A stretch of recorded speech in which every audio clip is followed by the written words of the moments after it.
আল্লাহ সুবহানাহু ওয়া তাআলা মানুষকে সর্বশ্রেষ্ঠ জীব হিসেবে পৃথিবীতে প্রেরণ করেছেন। সাথে সাথে মানুষকে আল্লাহ তাআলা তার ইবাদত করার জন্য আদেশ করেছেন। আল্লাহ সুবহানাহু ওয়া তাআলা মানুষকে পৃথিবীতে প্রেরণ করেছেন তার ইবাদত করার জন্য। আল্লাহ তাআলা মানুষকে পৃথিবীতে পাঠাবেন এই জন্যই তাকে সৃষ্টি করেছেন। যদিও আমরা অনেক ক্ষেত্রে অনেক সময় আমাদের জানার ভুলের কারণে ভুল কথা বলে থাকি, তা হলো এই যে আমাদের আদি পিতামাতা আদম এবং হাওয়া আলাইহিস সালাম তারা যদি ভুল না করতেন তাহলে আজকে আমরা পৃথিবীতে আসতাম না, বরং আমরা চিরস্থায়ী সুখের জায়গা জান্নাতেই থেকে যেতাম। এরকম কথা আমাদের সমাজে আমরা প্রচলন দেখেছি এবং আমরা নিজেরাও অনেক ক্ষেত্রে এরকম কথা ব্যবহার করে থাকি, কিন্তু কথাটি মূলত সঠিক নয়। যদি আদম এবং হাওয়া আলাইহিস সালাম ভুল না করতেন তাহলে কি আমরা চিরস্থায়ীভাবে জান্নাতে থেকে যেতে পারতাম? আল্লাহকে আমাদের জান্নাতে রাখার জন্যই সৃষ্টি করেছিলেন। আদম এবং হাওয়ার ভুলের কারণেই কি আমরা জান্নাত থেকে পৃথিবীতে এসেছি? সম্মানিত উপস্থিতি, আমরা যদি একটি আয়াত লক্ষ্য করি তাহলে আমরা বুঝতে পারব যে আদম এবং হাওয়াকে আল্লাহ তাআলা জান্নাতে রাখার জন্য সৃষ্টি করেননি, বরং পৃথিবীতে প্রেরণ করবেন এই জন্যই তিনি সৃষ্টি করেছেন। সেটা যেভাবেই হোক আদম এবং হাওয়াকে পৃথিবীতে আসতেই হবে। তারা ভুল না করলেও আল্লাহ সুবহানাহু ওয়া তাআলা তার ইচ্ছায় আদম এবং হাওয়াকে পৃথিবীতে প্রেরণ করতেন। যেমন আল্লাহ তাআলা বলছেন, ওয়াইদ ক্বালা রাব্বুকা লিল মালাইকাতি ইন্নী জাইলুন ফিল আরদি খলিফা।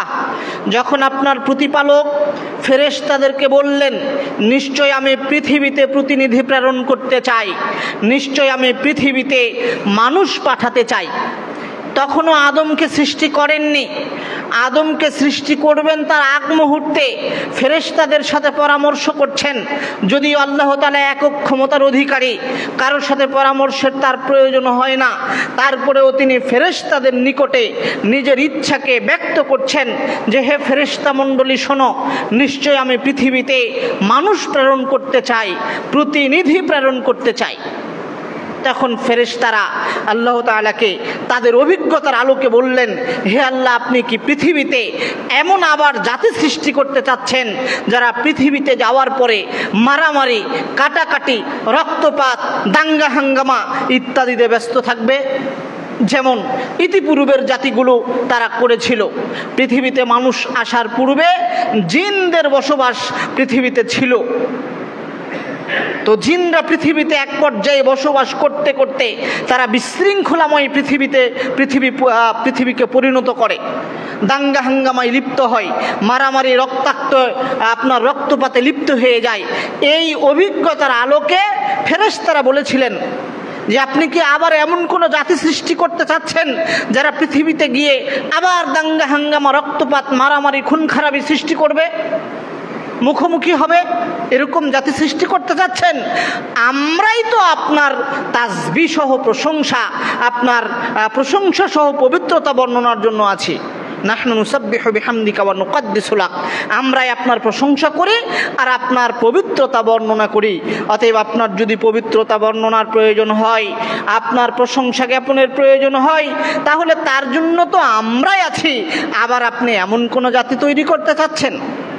তাহলে আপনাকে এই আয়াত দিয়ে যেটা বুঝাতে চাচ্ছিলাম যে আদম এবং হাওয়াকে আল্লাহ জান্নাতে রাখার জন্য তৈরি করেননি, বরং পৃথিবীতে পাঠাবেন এই উদ্দেশ্যকে সামনে রেখেই আদম এবং হাওয়াকে জান্নাতে রেখেছিলেন, তৈরি করেছিলেন এবং জান্নাতে সাময়িকভাবে বসবাসের সুযোগ প্রদান করেছিলেন।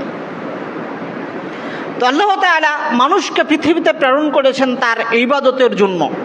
সাথে সাথে মানুষ যেহেতু আল্লাহ তাআলার ইবাদত করবে, কিভাবে ইবাদত করবে তাদের ইচ্ছাধীন নাকি আল্লাহ তাআলার শিখানো পদ্ধতিতে, আল্লাহ তাআলার শিখানো পদ্ধতিতে ইবাদত মানুষকে সম্পাদন করতে হবে, এই উদ্দেশ্যকে বাস্তবায়নের লক্ষ্যে আবার আল্লাহ তাআলা যুগে যুগে অসংখ্য নবী এবং রাসূল প্রেরণ করেছেন, যাতে করে মানুষ আল্লাহ তাআলার ইবাদত একটা পদ্ধতিতে করতে পারে।